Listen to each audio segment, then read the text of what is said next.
Greetings, Earthlings, and welcome back to your podcast. I'm your host, Lisa Ann Pinkerton, and during this week of American Thanksgiving, we want to take a moment to say thank you. Thank you for being a listener. Thank you for joining our global community. Thank you for leaving us a review. But seriously, thank you for being a part of our community. We deeply appreciate you, all of you.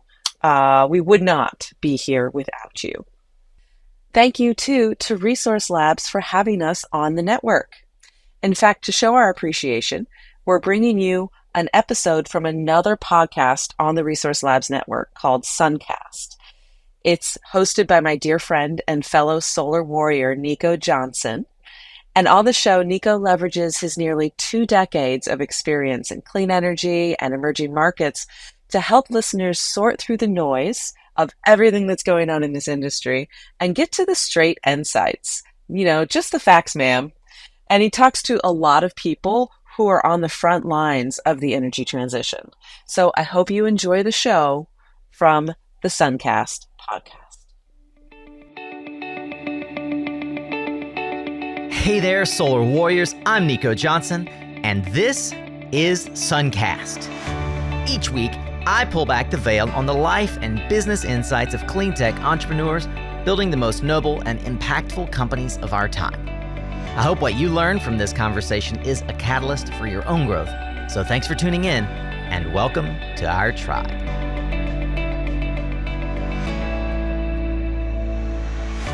Hey, welcome back, Solar Warriors. If you're new here, welcome.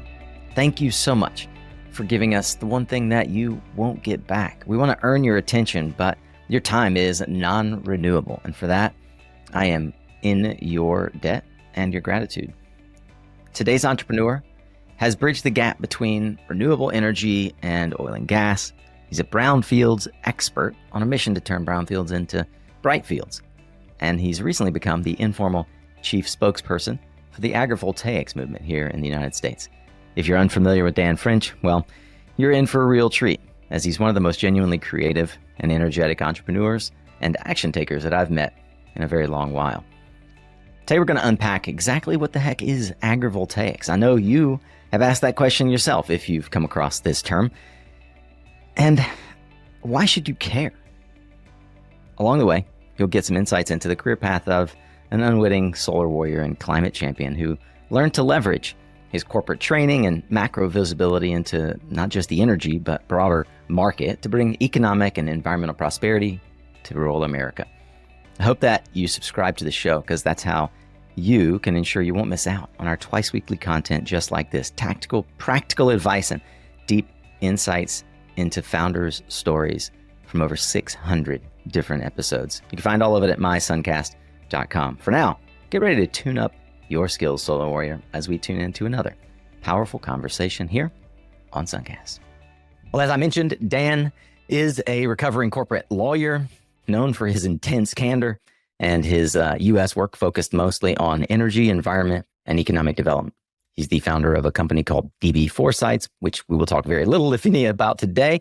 It's a global advisory, however, translating megatrends in economics, energy, and environment into actionable intelligence for industry stakeholders.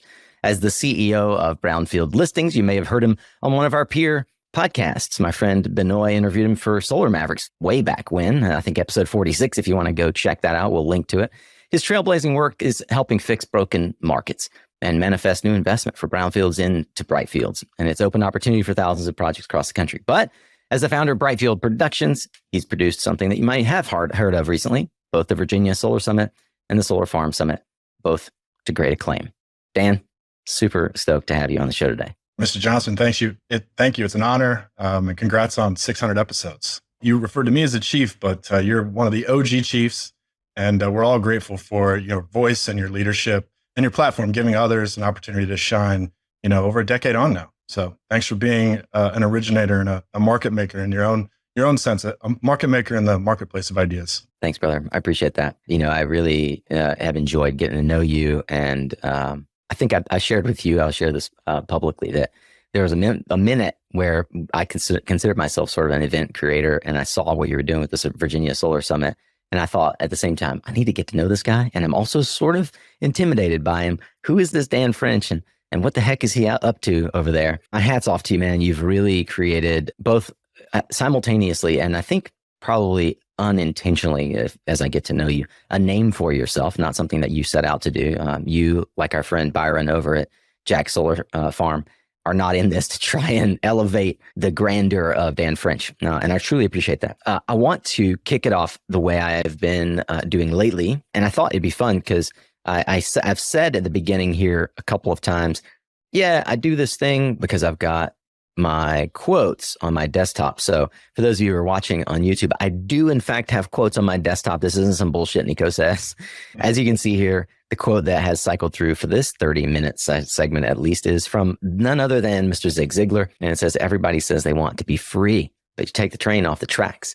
It's free, but it can't go anywhere. I'd like your take on that quote. And then second, any quote that particularly inspires you. Yeah, I collect quotes myself. I appreciate the constructive view and the historical reference in that quote. History does rhyme. I think we've solved a lot of problems to get to this point in history. Rail was a big deal.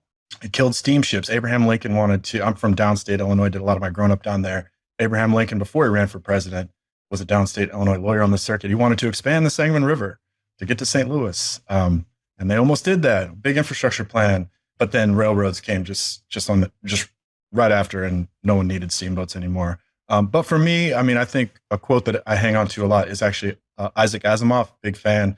There are no catastrophes that loom before us, which cannot be avoided if we behave rationally and humanely. I want to work backwards here because the thing that you have become known for to me, and I will selfishly assume that also is how others have gotten to know you that are not directly involved in solar and brownfields, is this thing called the Solar Farm Summit and agrivoltaics. You blew the doors off at the Solar Farm Summit in Chicago this last year. I think way oversubscribed in terms of attendance, raving fans coming away from it saying Dan and team have done just a phenomenal job. What the heck is agrivoltaics, and why did this little followed or understood trend in sort of trend in quotes distract your attention away from the other work that you were doing?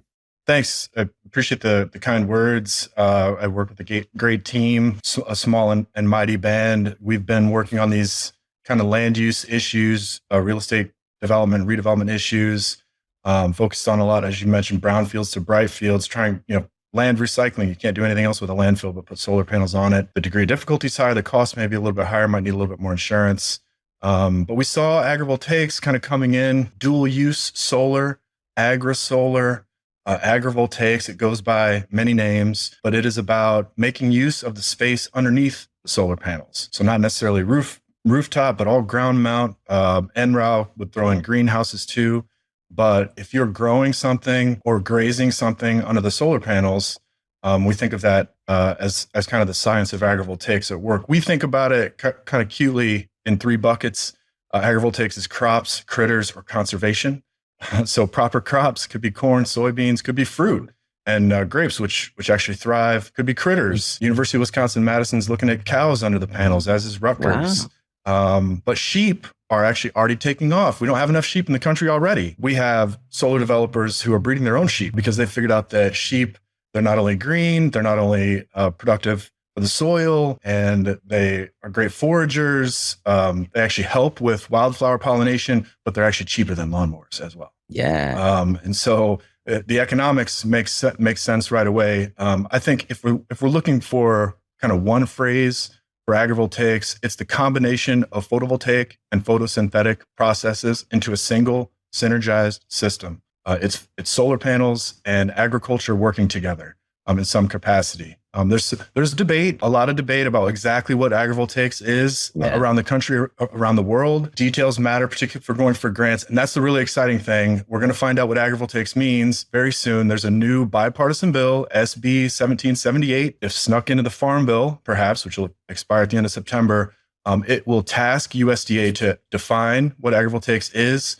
And I think there's $15 million annually for 5 years for grants and research. to actually level up, to lean in, to make agrivoltaics even more real than it is. And I have to give a lot of credit to Senators Heinrich, a Democrat from New Mexico, and Senator Braun, a Republican from Indiana, who, like brownfields, have found another one of these concentric circles where everyone agrees that there's a public sector role to play to enable, to catalyze the private market.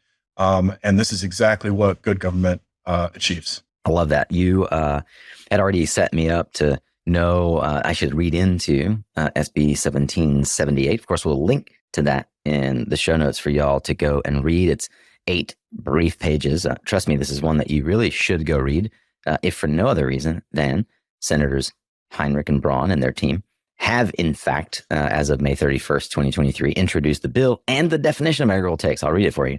The term agrivoltaic system means a system under which solar energy production and agricultural production, including crop or animal production, occurs in an integrated manner on the same piece of land through the duration of a project. I, as well, to the extent, well, first of all, thank you, Senators Heinrich and Braun, for listening to SunCast. I don't know why you're listening, but I appreciate it.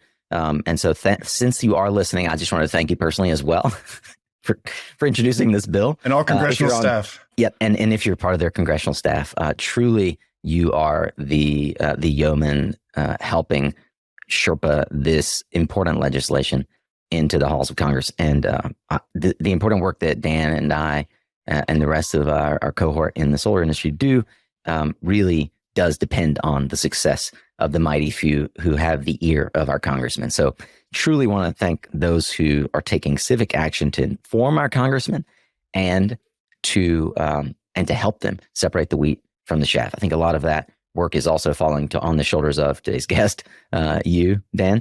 I appreciate you saying. Oh, I'm not alone. That bill, big shout out to Dr. Stacy Peterson, who's running the AgriSolar Clearinghouse. AgriSolar Clearinghouse, you got to check that out. Nonprofit, incredible group. Again, like you, Nico, driving the marketplace of ideas forward. And also American Farmland Trust, who's banging on doors on Capitol Hill too. As I know we'll talk more about, this is real. This is happening. It's real jobs. It's real economics. It's real value add.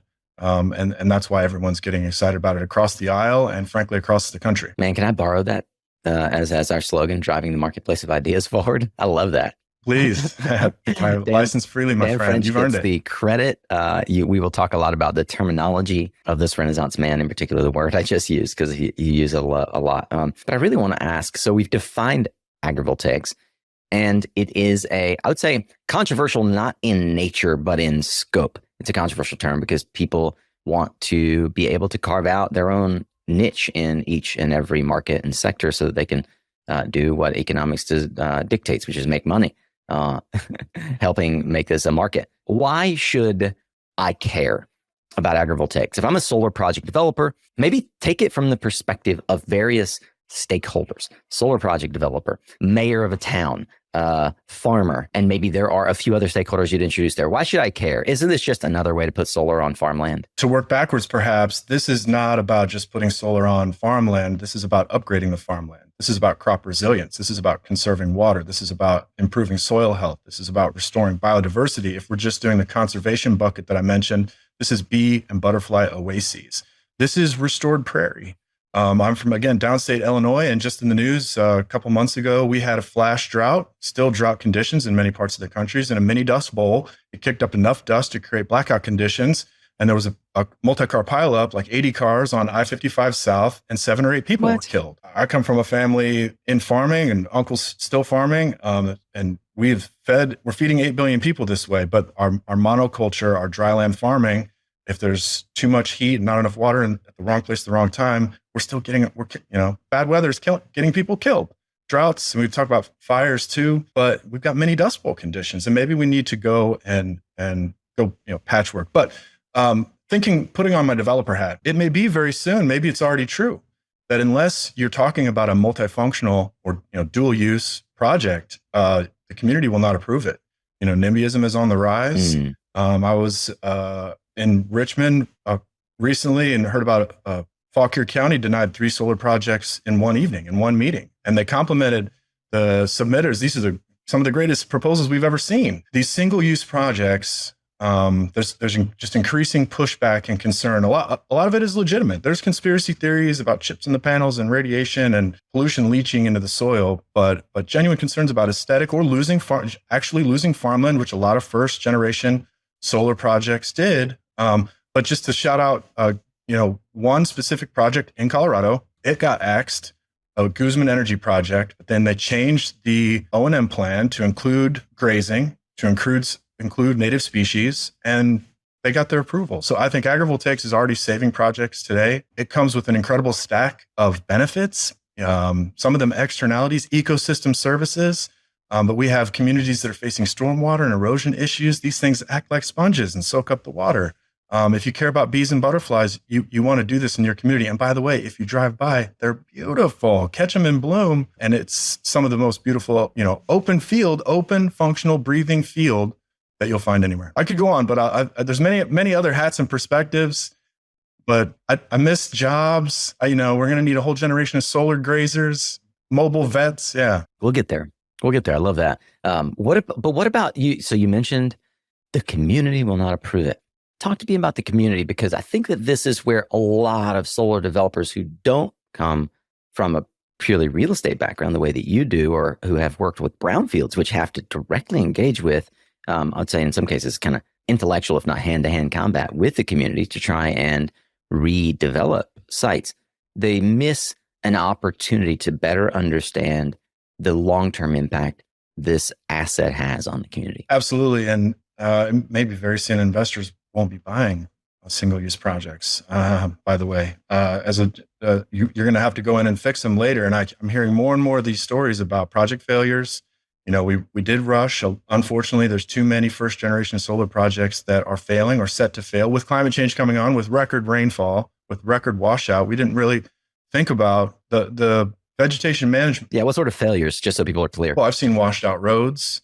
And then there was a big 9-figure case in Georgia, federal case, a federal jury awarded $135 million next door to a very large solar project. The vegetation management failed, and it washed out a trophy property, a pond and stream next door, a neighboring property, just 22 acres.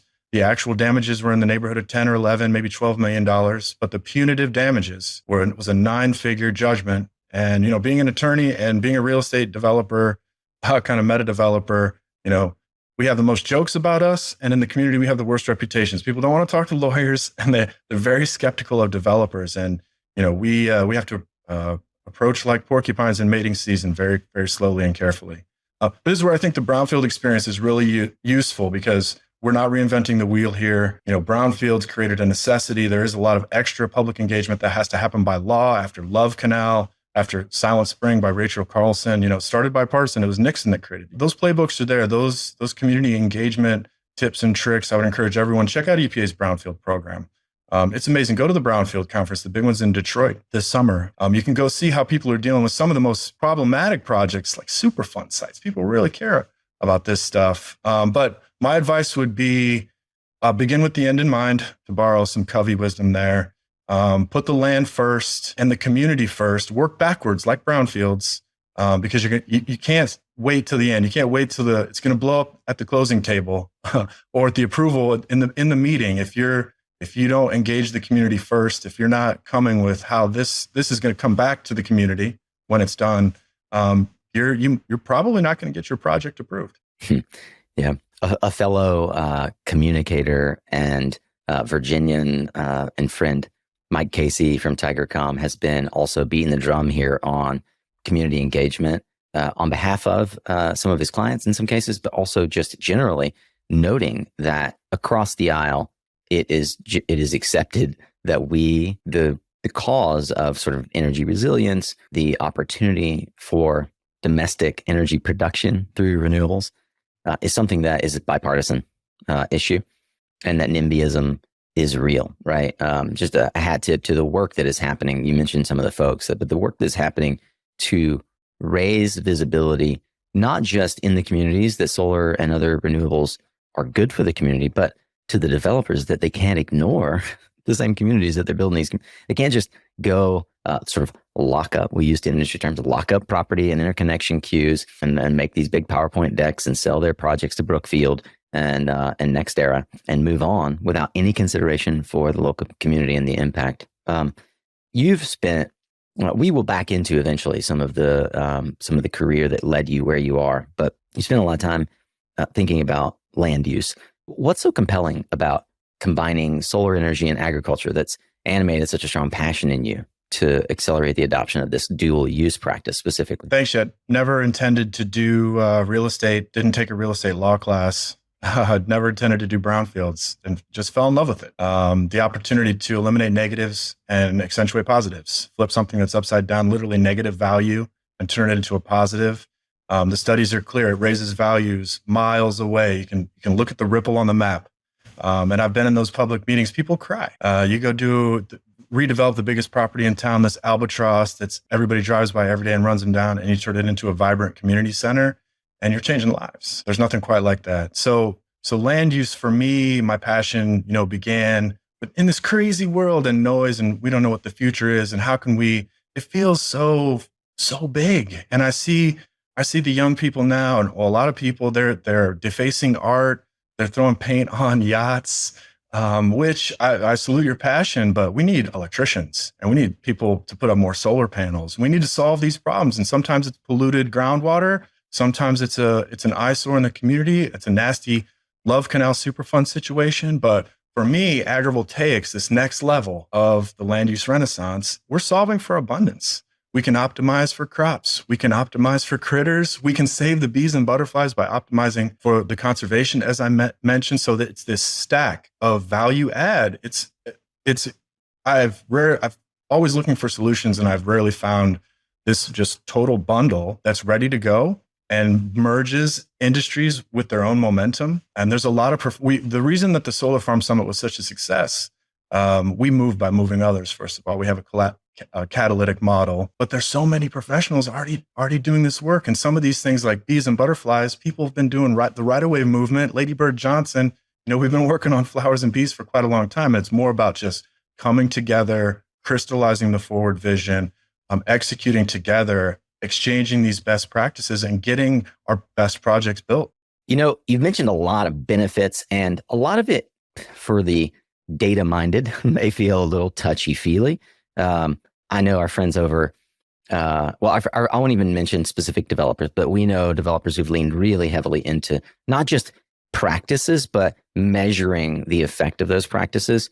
Are there specific data-related studies that we could point to that actually prove yield or site or community benefit to agrivoltaics? There is pushback, genuine concern. Is this just greenwashing? We hear this a lot. And frankly, the fig leaf on a lot of vegetation management that we've seen so far is kind of greenwashing. Some of these single-use solar farms, the soil is destabilizing, the vegetation is gone. But yes, to make it real for people, I talked about microclimates earlier. Let me give you my favorite study, because there is a tremendous amount of research that's being done. It's been done. Agrivoltaics has really been around since the 1980s. But my favorite study is the University of Arizona, Professor Greg Barron Gafford, who's very Googleable, and there's a lot of great stuff out there. But they, at Biosphere 2, speaking of brownfield, they repurposed Biosphere.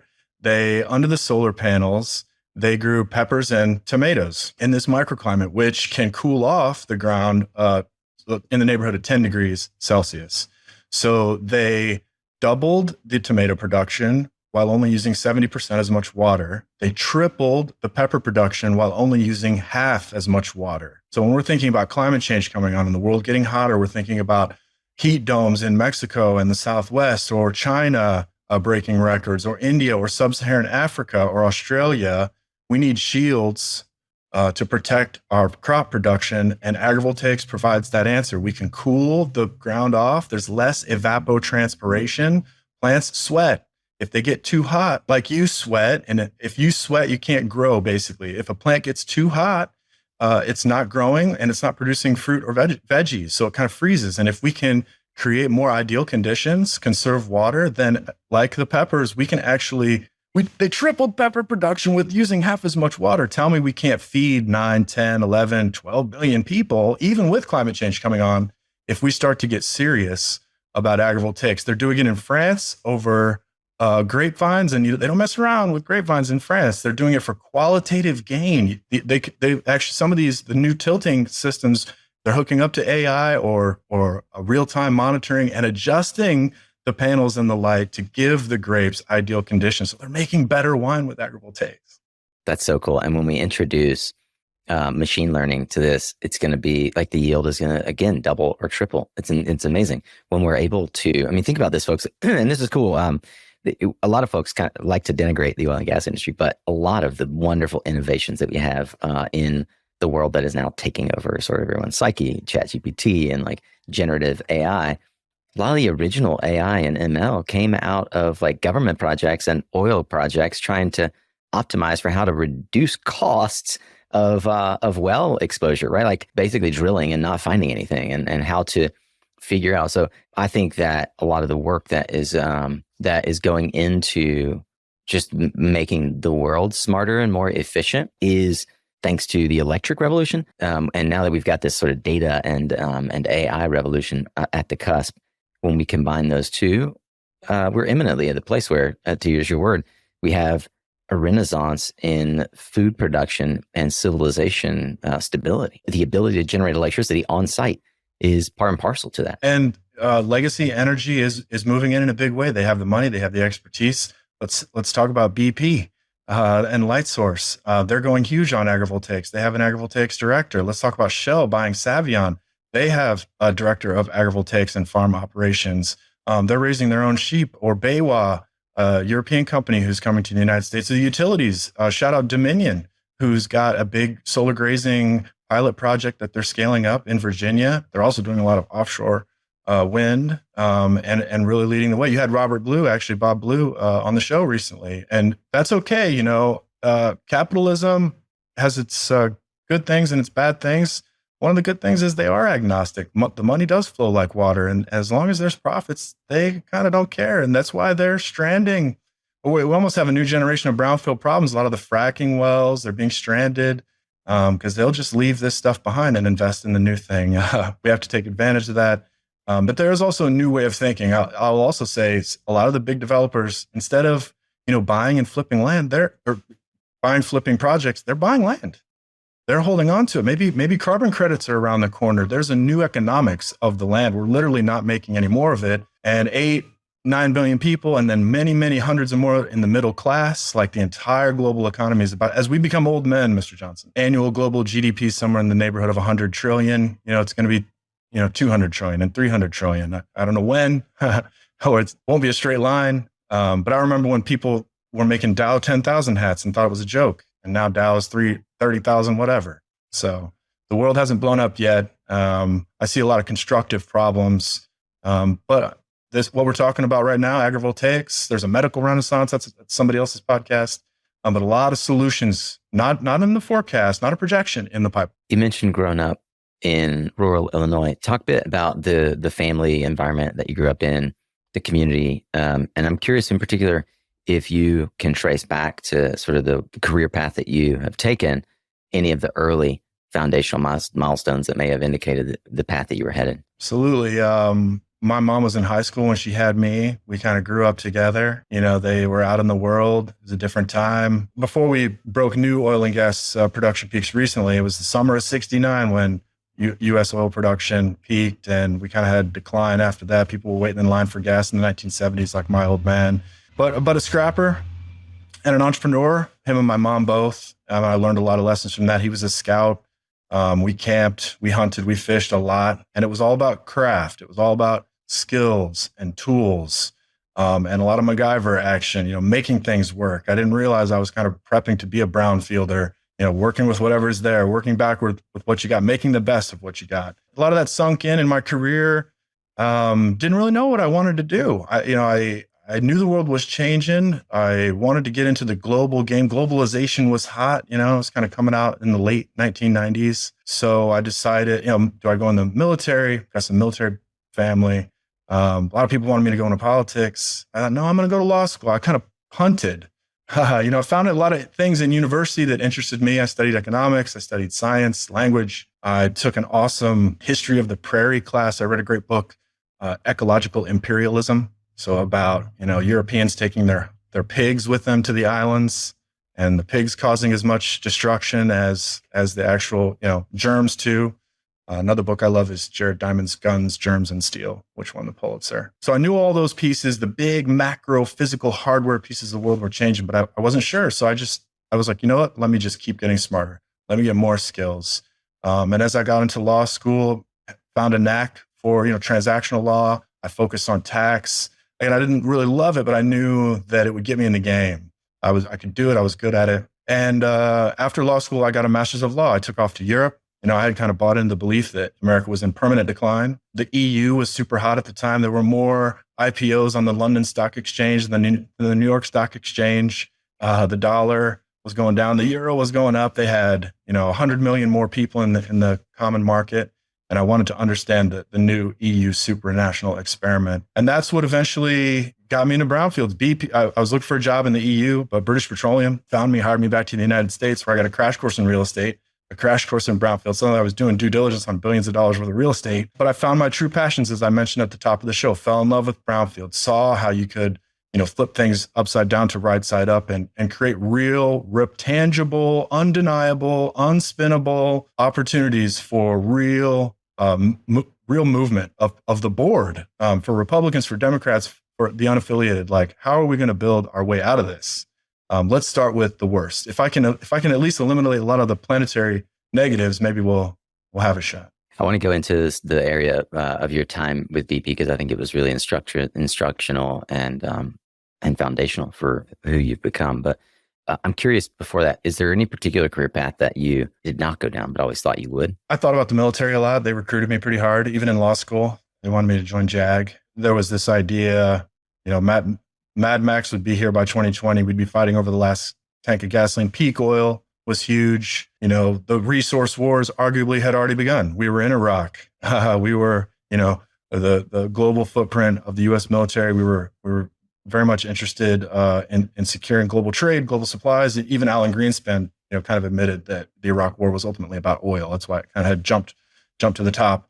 And so I thought, a lot of my friends went into the military. My best friend, best man in my wedding, I'm divorced now. But he was in the Army. So I kind of felt called to that after 9/11. I'm from the 9/11 generation. But no, I was drawn to economics and the deal. The stock. My dad was always investing and watching a lot of financial news. I'm still watching a lot of financial news. I think it's the most unbiased. It's biased in a financial sense. The culture wars tend to stay out of it. But I would recommend people don't watch the news. The news cannot be watched. Turn off the cable news. You got to read. Nico, I know you're a big reader. You got to read books. You got to get to those primary materials. You got to read the reports. You got to click through and get to that stuff and understand it yourself. That's one of the big things I learned as a young person. Keep accumulating those skills. And then I would also say, kind of pulling some threads together, my advice kind of for young people is don't be afraid to go into big corporations. I see a lot of anti-corporate movement. And I too, when I got a job at VP, there were some of my friends, because I grew up kind of tribal, rural, and I always wanted to save the world, super green. We had a garden, we canned, all that. And so when I went to work for the big bad oil company, people were shocked. Some of my friends, how can you do this? What I quickly discovered is that there's a lot of good eggs inside, even our biggest, dirtiest corporations. They're doing the best they can with the opportunities. There's a lot of structural inertia that's hurting us, structural forces.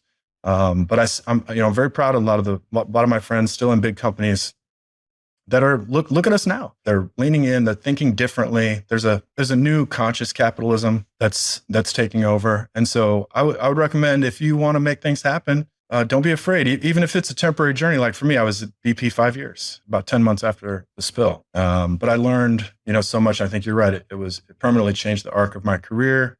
And I met great people. I had great mentors. Shout out Jessica Gonzalez, who took me under her wing, showed me what real due diligence is about. And I definitely wouldn't be doing what I'm doing now. I wouldn't be doing agrivoltaics if I hadn't got into oil and gas. I'm going to borrow something that you shared with me. I don't know that I would pull this out of the ether, but Gordon Gekko said, if you're not inside, you're outside. Talk to me about the conscious decision of a green sort of environmentalist going inside the belly of the beast to understand the levers of power, to infiltrate the system, so to speak. You weren't particularly orienting your career towards energy, or in particular, even land use or real estate. Talk a bit about the the decision. You just said you encourage, as I do, most young people to go get the experience of big corporation because it will inform so much, and also broaden your network. It'll inform so much about how you view interacting with those same big corporations once you're out of them. Give us some feel of like that 5 years that you were at BP and what you learned or took away from it that helped you further develop your career and sort of move towards the work that you do now. Yeah, definitely thought a lot about it and stewed on it before I accepted, but ultimately wanted to get inside. I wanted to see, find out for myself. There's a lot of conspiracy theories out there. But if you can get in, there's no substitute. If you've ever been on a team, even a basketball team, you're the only ones that really know what happened. We're all kind of on the outside guessing. So yeah, last man on the deal team kind of, rose quickly. I had some IT experience from growing up with my parents and some of their businesses. So was able to kind of a digital native, I guess. I was able to pull a lot of due diligence together, work with the business units. It maybe was the beginning of my career as a producer, spinning so many plates at the same time and whatnot. And then I think discovering what I sometimes call the reality of the iceberg planet that we're on. Most of the action is actually happening below the waterline. If you haven't signed the NDA, if you weren't there, sometimes there's only a handful of people who actually know what the decision making really was or what they were looking at the time. And I think we're all conscious of that in our own lives. We see, let's say you are watching the news and they're covering your profession, you're like, that's not right. But we forget that everything is actually like that. 1776 is my favorite year, not just because of the Declaration of Independence, but the wealth of nations. Adam Smith in The Wealth of Nations, he talks about, one pen maker can make 1 or 2 or 3 pens a day, maybe 10 pens a day, but 10 pen makers can make 1,000 pens a day working together. And so I think even Adam Smith would be shocked at the level of specialization that we're all experiencing in this modern world. There's another term I like, a book from the 70s, future shock. So our little brains are just not capable of processing all of this information that's thrown at us. And so again, it's the real strength of getting your hands on something, even once removed, getting your hands on the primary materials. There's no substitute for that. Only you will know. And again, being in-house at BP when the spill happened. And, I walked in that morning, I was actually unplugged off the grid. It felt like a funeral. I was like, what's going on, you guys? And then you turn on the news, and then there's protesters outside. And then, you're getting the corporate emails, and people are taking their decals off their cars. And, it sucked. I ultimately went into BP because we were beyond petroleum. Remember that? We had the Helios. We were spending a fortune on alt fuels and all that. And I woke up one day, we were the biopolluter, and, it broke my heart. Paralegal's crying. She's getting harassed by her family on Facebook. Those are tough days. But at the same time, in that exact moment, we're getting our teeth kicked in. I saw people like my boss, people started rotating down to Houston, down to the control, the command center at absolute heroics, spent $20 billion in a couple months and did the best they could. But this is the real opportunity. Is I got to explain, to folks why peak oil was real. The conventional supplies we were running out. Why do you think we were, had a $1 billion rig, renting it from Transocean, paying Halliburton $2 million a day to run it, to shove a roto-rooter under the sea and then under the earth, talk about degree of difficulty. It's because, and why were we in Iraq? Because we really were maybe on the edge of scarcity, running out of stuff, not being able to feed and power the planet, but looking at unbelievable energy transition. We even had one flash oil boom, the biggest oil boom we saved for last. Under the Obama administration, we doubled oil production and brought on even more natural gas. And maybe Boone Pickens will ultimately be proved right that it is the bridge fuel. It did buy us time away from mega ultra inflation, because we were worried about oil going to $500 a barrel and staying there. Those Mad Max scenarios seemed so real on the big boards at the time. But now look, right during fracking, what's happened to solar, wind, batteries, and now agrivoltaics? We're talking about doubling, tripling production under the panels using less water. We can do it in the desert. Oh, I mean, it's hard not to get, really excited about that picture. And I'm very grateful for all my mentors and colleagues who've been, help me get there, because it's kind of like a dream, Nico. We got a lot of work to do. We can still mess it up, Mr. Johnson, but you've seen, through 600 episodes, no one has seen the progress, like you, and we've come a long way. These are much harder conversations to have back, 2010.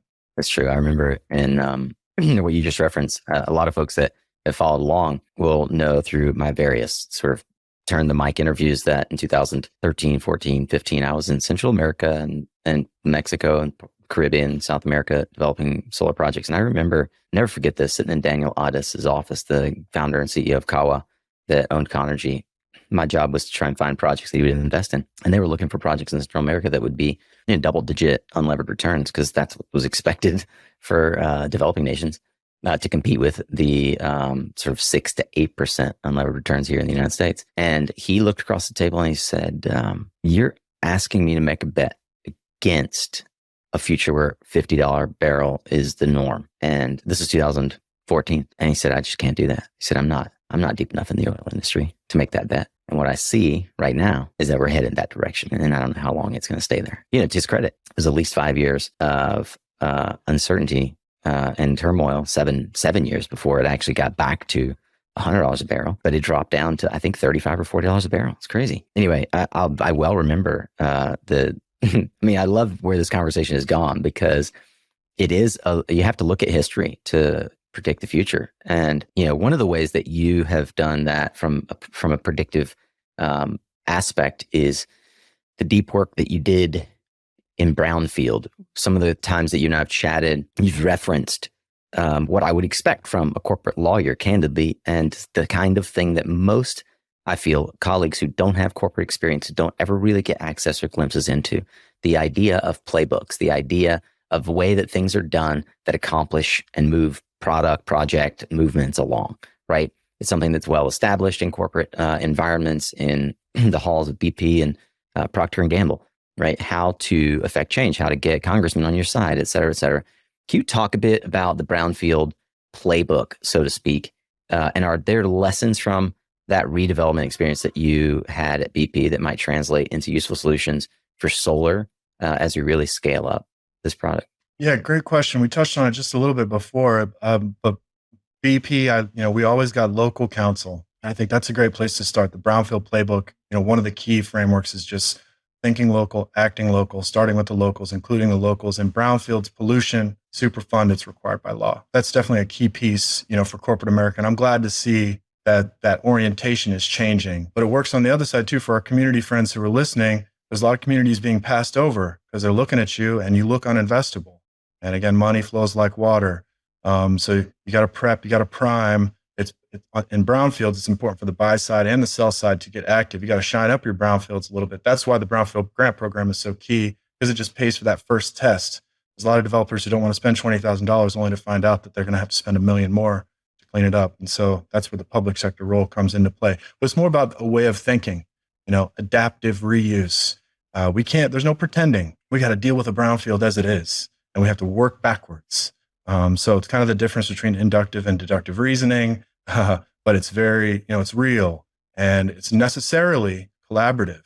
It's going to take everybody. It's going to take the banks and the money, the politicians and the neighbors. And that way of acting, that way of being, that way of thinking is, I think, very instructive and structural. These are kind of process changes that you can make at a high level. A lot of corporations are doing this.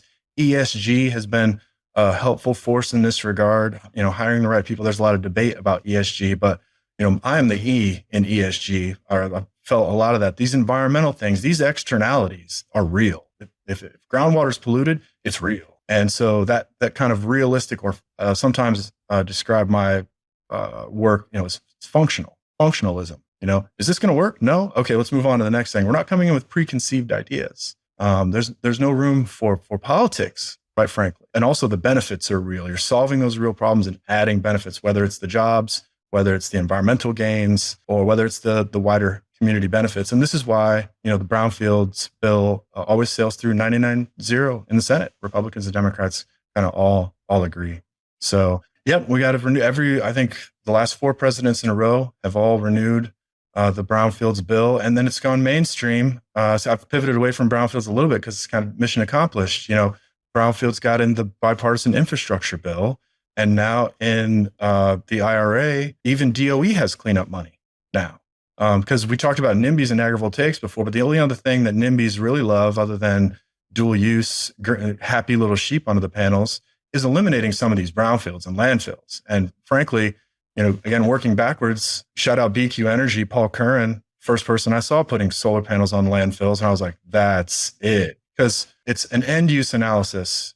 What can we put there? We have to work backwards. We can't put a daycare there. What can we put? And in a lot of cases, we had nothing. But then solar came along. And that source of demand has been the only thing that's moved brownfields that would otherwise be trapped in limbo.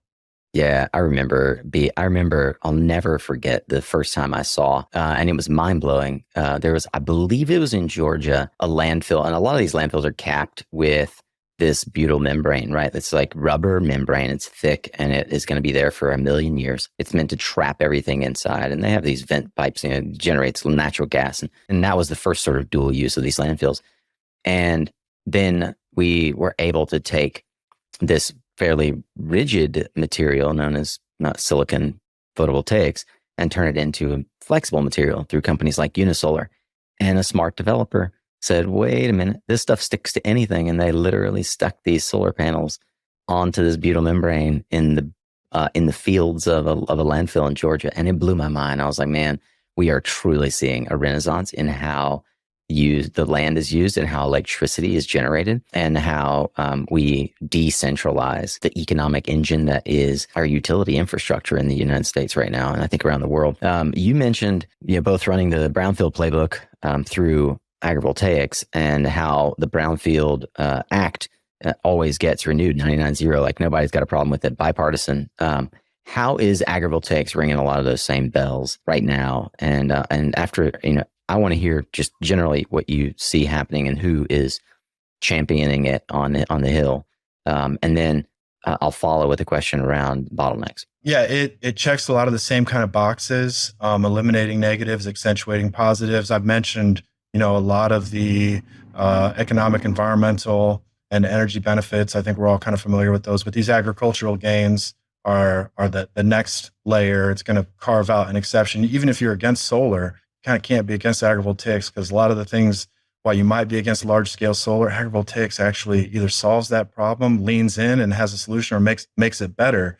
And we're seeing in countries around the world like France and Italy now, they're already carving out agrivoltaics exceptions, or they're actually saying, thou shalt not build solar on farmland unless you do agrivoltaics. And so, we're staring at a future very soon, whether it's just driven by the pure economics or whatever. The era of single-use solar projects is about to expire, and we're pivoting forever, all projects probably, to dual use or multi-functional use. And so, for Democrats or for the left, the green, that whole side of the ledger, we can talk about all those things. We can talk about the soil still breathing, the bugs, the bunnies, the butterflies, Bambi, bee and butterfly oases, right? Or genuine agriculture, or even just, instead of lawnmowers, sheep. That's a win right there. Or the restored prairie that I mentioned before, anti-dust bowl remedies, de-desertification strategies, which, by the way, the Chinese are the ones really scaling most of this stuff, because 80% of China is a desert. They wear masks for the pollution, but it's actually also the dust, particularly in the Western provinces.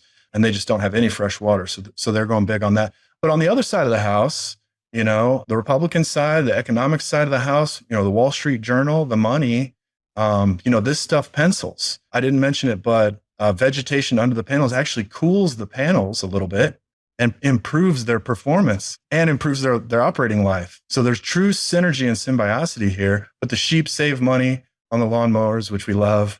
And then the vegetation is really an insurance policy against these project failures. Could be a judgment, or could just be local fines. Stormwater runoff and erosion control are really big issues for local communities, and they have that power. Going back to Magna Carta, the old common law, locals rule. So they want to see this stuff. And then, but really, I'm getting into speculation now, but when we think about maybe another green revolution in the agricultural sense, in the 40s with chemicals and combines and tractors, but a new, clean, green agricultural renaissance, putting a lot of jobs in rural America again, communities that have been kind of cut off and starving economically. And by the way, a different kind of jobs outside, solar grazing, vets, botanists, ecologists, all these things come to bear. And by the way, they are local. So these are local projects. Solar grazers are not coming from out of state. And ultimately, we're talking about that dream. There's that great book, 5 Acres in Independence, from back in the day. My parents always had it on the shelf. And we really are coming around all the macros together, this land use renaissance, maybe bringing back family farms, maybe not 5 acres, maybe 10, 20, but with a little solar, a little berry patch, a little pumpkin patch, and you go down to the farmer's market, maybe you can start to hack out that kind of life again and push back against this megatrend we've seen. Earl Butz, USDA secretary, fence row to fence row, and plant as much as we can. Farms have gotten bigger and bigger and bigger. But I think it makes sense for big farms, and it might open ways for new farms to kind of emerge with what we're really talking about is dual rents. You take the same land and you can sell the power, or you've got your solar lease, and then you're growing something under the panels as well.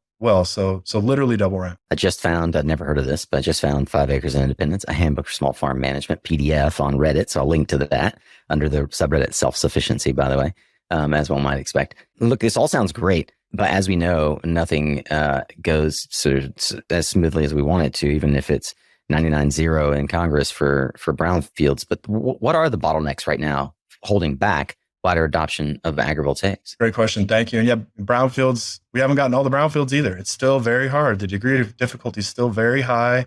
And this isn't, I don't want to sound I'm not just writing it on my unicorn, throwing rainbows at everybody. It's still going to be very hard. The cost of these agrivoltaic systems is a little bit higher. The cows like to rub, cows like to scratch. They're going to lean on these things. You got to go way up. It's going to take more steel, more concrete. So the upfront costs may be higher. There's these knowledge barriers like any startup, right? We can go through the prisms of barriers to entry. I think knowledge and education is a huge piece. This is where tasking USDA, turning USDA loose. They're one of the biggest government agencies. They have people almost in every county, or maybe every county. And we have extension, all the land grant universities, who many of them, University of Minnesota, Illinois, Purdue, Cornell, Oregon State, they all have agrivoltaics. I mentioned Arizona earlier. Hopefully we can solve that knowledge barrier very soon. We have kind of the infrastructure for that, but then policy too. Federal policy, if we can somehow sneak 1778 into the Farm Bill, that would be great. But we still have layers of state and local policy that are super relevant for solar project or any kind of real estate development. And so we have some of those, a lot of education to do at the decision-making level, the policy-making level. But I think even without too much, unless we're talking about moratoriums or bans, I think the economics are so compelling that if we focus on the economics and the educational pieces, the awareness, that the agrivoltaics revolution is actually already underway. In addition to the folks that you've already mentioned, are there some key people and organizations that we should be paying attention to who are activating this agrivoltaics movement? 100%. Many. There's a wide chorus. I mentioned DOE's getting activated, NREL, National Renewable Energy Lab, many nonprofits, some of the best nonprofits that I think we've ever seen. There's Agri-Solar Clearinghouse is one. I'm sure we can link to all these after the show. There's an American Solar Grazing Association, ASGA. You should definitely get some of those folks on the show. Go to their website, tremendous resources. They even have sample contracts. So you can go out and get your hands on this stuff. American Farmland Trust, which a lot of folks know, they're starting to lean into it, not just lobbying, but real programs. They have the smart solar principles. I mentioned some of the universities and pilot projects, but there's a Colorado Agrivoltaic Learning Center, which actually pairs with, they do a lot of work with Jack's Solar Garden, our friend Byron Komenick. And then I'll shout out the OG across the seas, Fraunhofer Institute in Germany. They do a lot of different things in sustainability, but they've had one of the longest going agrivoltaics programs. And it was one of their gentlemen who defined the term agrivoltaics in 1982. So you can actually, a great place to also find breadcrumbs. I know we'll share it after the show, but on our website, solarfarmsummit.com, we put something together called the Agrivoltaics Index. It's just an old school index with like 1,000 links. There's links to some of these foundational groups at the top. And then we did it's like almost we curated a Google search, and you can scroll through like articles and research papers, just keep scrolling down. There might be 1,000 links, all agrivoltaics and links to a lot of the people, so many breadcrumbs, public and private, that have already done a lot of this work. I love this. So given that this is something that we are more or less adopting from places around the world that are more land and resource constrained than America, the land of the free, home of the brave, 40 acres and a mule, the real American dream. How does this American renaissance, so to speak, really stack up globally? With Europe at war and China on course to do way more renewables than we could actually even fathom in the United States in the next few years. How do you see the global competitive landscape? Since 2010 or so, I've been unusually constructive on the North American economy. We're the most independent economy. 95% of US GDP is within North America. 90% of US GDP is domestic. 95% of US GDP is US, Canada, and Mexico. Very much unlike any other country in the world, they're much more dependent on global trade. And we have tremendous, almost embarrassing natural resources, natural abundance. We have the largest inland waterway network in the world, the greater Mississippi. It's the cheapest form of transit. It intersects the largest, highest quality arable landmass in the world. We're the largest agricultural exporter in the world. We send more stuff to feed the world than anyone else. Do you know who the number 2 agricultural exporter is? It's Holland. I was going to say Dutch. Yeah, the Dutch. It's so tiny. You might think it's Brazil. That's kind of a cute fact because they're doing a lot of cut flowers. Yeah. So the volume is very high, and fruits and a lot of other high. And is Brazil things. third? That's a good question. I don't want to lie to you right now. I'm not sure. But my major takeaway point there is that, without the U.S., there isn't much in global food trade. And then we can talk about freedom. We can talk about the universities. We can talk about Silicon Valley or the Silicon Prairie. There's many hubs of innovation in the United States now. Record profits on Wall Street. We have 10 million, going on 11 million open jobs, twice as many open jobs as people looking for work. We have positive demographics. We actually have a millennial generation, which the rest of the world simply does not have, and least of all, China. So people fancy them as long-term planners, and in many ways they are. I have many friends in China. But the one-child policy, they've programmed depopulation, very hard to grow your economy. Just the way money works with fractional reserve banking. Japan is a good kind of foreshadowing of this, the way that they started to deal with depopulation. They had their peak. We thought that Japanese would buy everything in the 1980s, but they've been printing money, quantitative easing, the longest and the hardest, and they're maybe just starting to come out of that now. They are very land scarce, by the way, and they have the most agrivoltaics projects. They have very, very small farms and maybe 3,000 or 4,000 little agrivoltaics projects already in Japan. But China, if you give me just a minute, I have good things and bad things to say. How does their Renaissance compare to the American Renaissance? They have, a saying in China, the great Renaissance of the Chinese people, Zhou Hua Minzhou Wei Dao Fu Xing. They're very proud. They've brought hundreds of millions of people out of poverty. The Chinese economic miracle is very real. Since the 1970s, becoming the exporter of the world. But unfortunately, we can look at the history as at the top of the show. You mentioned history, and I mentioned history rhyming. Export-led models.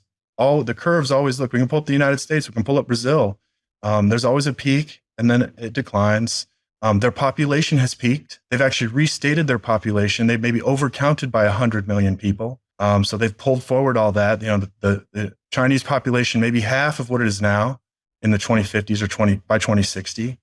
China, 80% of China is a desert, as I mentioned. They're the largest agricultural importer by far. China can't feed itself. They're also importing 80% of their energy, many of it through the straits from the Persian Gulf. They're very stretched out. And then if we're looking at their economy, which I've worked in and out of directing a lot of capital investment globally, the money has started to flow out of China. Their exports are collapsing. They're not coming out of the pandemic very well. And they've been leaking manufacturing jobs to lower cost producers. Their wages have caught up. And so Vietnam, Thailand, Indonesia, India are starting to pilfer that. And of course, the American Renaissance is stacking up greater industrial activity than any time we've seen since World War II. Think about all the EVs, the chips bill. It's not just solar, wind, batteries. Everything's on fire right now. And unfortunately, China, in a very good way, in the best way, boom, boom. But in China, the boom is kind of over. It's kind of an echo now, and they're going to go through some combined form of depopulation and deindustrialization, which we really have no map for. There's no playbook for that. However, I will say, thinking again globally and the lessons from the EU and Mr. Putin's strategic mistake, there's been a lot of talk that the Chinese and American relationship is been boiling over. Maybe China will invade Taiwan. But I think that is potentially off the table. It's a huge mistake over open water. The Ukraine invasion is not going very well for Mr. Putin. They had a coup. The Chinese system, it's a one-party system. It's a communist system. Xi Jinping is in control, and social cohesion, social stability, is very high on the list. And so the risk of invading Taiwan, I think, is diminished. And I'm very happy to see the Secretary of State, Tony Blinken, visiting China. I'm very happy to see Janet Yellen recently visiting China last week. And I think we're starting to see actually something that I've been very down on China. A lot of analysts, a lot of economists, but I'm starting to see actually now, just recently, the last few weeks and months, a thaw of the U.S.-China relationship, a pivot away from conflict. There's been this idea of decoupling, and the new key word that you'll hear officials talking about is de-risking the Chinese-American relationship. Because the truth is, we need each other. And even last year, despite the tariffs, beside the trade wars, all this, U.S.-Chinese trade still hit a new all-time high in 2022. So let's grow our way out. Let's sell each other stuff. There's no need to fight anymore. I don't want to say world peace is on the table, but there's too much growth in the forecast. There's too much to do together to fight amongst each other. One of the things through the bipartisan and I would say wildly successful, is definitely the largest investment in infrastructure we've seen in the last 60, 70 years, maybe in history, is that what it creates is not unlike FDR's Great New Deal, right? In that it's that sort of movement post-World War was meant to put people back to work. And what we saw in the United States was a deindustrialization because we gave everything to the third world countries like China and Mexico to reduce our labor costs, and saw that bite us in the ass. And now we're bringing it back home. But it begs the question, how will we staff this revolution? How will we staff this infrastructure build out? What are you seeing or thinking about with regards to workforce and job development? It's a key issue, maybe the issue. As I'm checking off all the boxes economically and environmentally, we've got all these solutions I've mentioned, but we don't have enough people. It's a people power problem at this point. I mentioned over 10 million open jobs, and it's been like that for a decade. We've had a skills mismatch, and it's choking growth. And you can go company by company. You can read some of the 10K reports.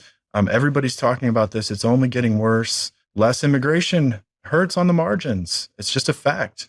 The robots are coming. The drones are coming. All these things will be helpful, but we're still not going to have enough. And so, I encourage you and your voice. You already do such a great job. I think a lot of young people listen to the show kind of for tips and tricks, and you always are explaining how you're doing things too, which I appreciate that insight into the process, because you never know what's going to land with people. But I hope, some of my Chinese remarks, my macro view, this existential dread, this idea that, forget about the future because there is no future. I'm strongly of the opinion that is not true. I am not an optimist by nature. I grew up with half a prepper, we had silver and beans, just in case. But I think we are solving for abundance. I think the growth is there. And again, not a projection. It's in the pipeline. All these factories, all these things, we're going to go build these things. And unfortunately, it's going to take new mines too. We can talk about clean coal burning, but there's no clean coal extraction. Lithium, these things. Rest in peace, John Goodenough. But no, I hope every young person listening to this just leans in, finds a piece of sunshine. There's so many things to do, whether it's solar batteries, wind, growing food, going back to land. Maybe you don't want to be in an office. All those things are going to be on the table. Maybe it's medicine, or maybe it's tech. Maybe it's bots. I'm glad to see a lot of the high schools doing the robot fighting competitions now. We need a nerd army. The faster that happens, the more electricians. Some of it's the trades. A lot of it's the trades. It's an all above, all hands on deck situation to not only defeat climate change before the shot clock runs out on us, but build our best planet. Maybe some Jetson stuff, the flying cars. There's dozens of prototypes now. FAA is working on new rules of the sky.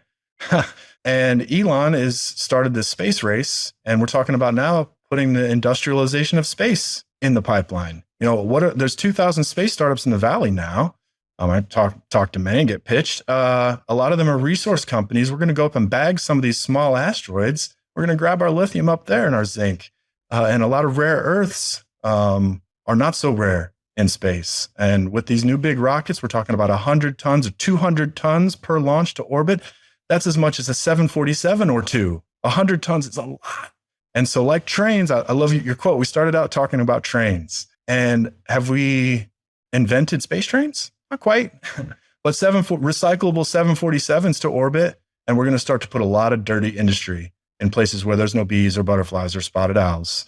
And if you listen to Jeff Bezos talk about getting to 1 trillion humans with 1,000 Einsteins and 1,000 Beethovens walking around, he's thinking about doing it in space. Most people will not live on the Earth. We're going to turn the Earth, and this is my language, into a nature preserve, just condos and coffee shops. People will visit. After we go get every single brownfield and repair all the damage of 400 years of industrial revolution with this land use renaissance, we're going to have a clean, green, totally restored planet with a lot of fish in the ocean and clean air for our children. And they'll be limited only by their own imaginations and potential. Dan, I just love the profound nature of the conversations we always get into. I can tell that you're a deep thinker. As a result, I know that there are lots of resources that you've drawn upon to inform your way of thinking. You are one of the folks that I look to and think, man, this is somebody who's not only ingested, but digested the content that he's consumed and really come up with his own thinking. I appreciate that about you. For those who are just at the beginning of their journey, I'd love to know, and maybe this is just related to agrivoltaics, but what reading and resources have you relied on that have given you the insights you utilize as you continue to build out these catalytic events and information centers that you build? Thank you. Yeah, I read a lot of books. Mm-hmm. I read a lot. I took a speed reading class. I wanted to get better at No reading. way. Who was the speed reading class? I don't remember. I got a flea sale, a flea market. And I was like 18 or 19. I was like, I'm going to college. I'm going to read as much as I can. And again, I mentioned skills before. That's a skill. Develop yourself. Take naps. The science on naps is clear. It flushes your brain cells and then they're ready to go. Don't burn the midnight oil, has big costs. And some of these tactical health things, longevity is a term everyone should Google. The science on that is clear. Dr. David Sinclair out of Harvard. Oh, dude, his book and his podcast are absolute must reads. So go to those people, find those people. I mean, obviously you can find a lot of great stuff on YouTube. But there's great books. I mean, shout out Tom Wyrick, wrote a great book about clean energy. We took the risk. Quick little history of how we got there. Yeah. I don't know. Some of I was a big Buckminster Fuller fan, so maybe my favorite book is Critical Path. It's a little dated now, but it gave me some of that mechanical view of the planet, the ship in a bottle, the Earth as a living kind of machine, and humans as a software. And I mean, to the extent that I'm plugged into mainstream news, again, it's a lot of print media, but I am a Bloomberg guy. I'm listening to maybe Bloomberg radio in the morning, watching a little Bloomberg television. Watching the action, people can talk a lot, but actions speak louder than words. And corporations, they're filing those 10Ks. Read those primary materials. Watch what people are actually doing. Watch where the money's flowing, and that will tell you more than anything else. We've got so much more than I know we could talk about, but I want to bring this to a close for now. There are loads of folks, I'm sure, listening who have been inspired by the way that you think and the thing that you're about, and they want to engage with you and help in some way or participate in your events. How do you like to be found? What's the best way for folks to reach out? Thanks. You can find me and my incredible team at solarfarmsummit.com. Dan, thank you for being here. And thanks as well to you, dear listener, for tuning in. Thank you. The future is bright. Well, that is a wrap on today's practical insights to this Solar Warriors journey. And I'd love to know, what do you think? Dan is in a league of his own in many ways. He is an independent thinker and someone who is active in more than the solar industry. It's something I really appreciate about him, watching how he is thinking about really empowering and serving the solar industry has been empowering for me and liberating in certain ways. I hope that this non-traditional SunCast interview helped you get better oriented around agrivoltaics and even world economies. But I'd love to know, what did you take away from it? We always post over on LinkedIn, which you can get the link to that right in the description of whatever podcast player you're listening on, or the show notes page if you go to mysuncast.com. And click through to the SunCast Podcast LinkedIn page where we post about this podcast episode. I may have posted it as well on my LinkedIn page, but just leave us a comment, a like, and engage there. Let Dan know how much you enjoyed and appreciate this episode. And since you are, as I, always seeking to be continuously improving and learning, then you, my fellow Philomath, can find all the resources and links and books and everything else that we mention in this episode on the show notes page, or the episode notes page, I think is how we might call it now, at mysuncast.com. I'd like to thank once again our sponsors for helping make this content free to you each and every week.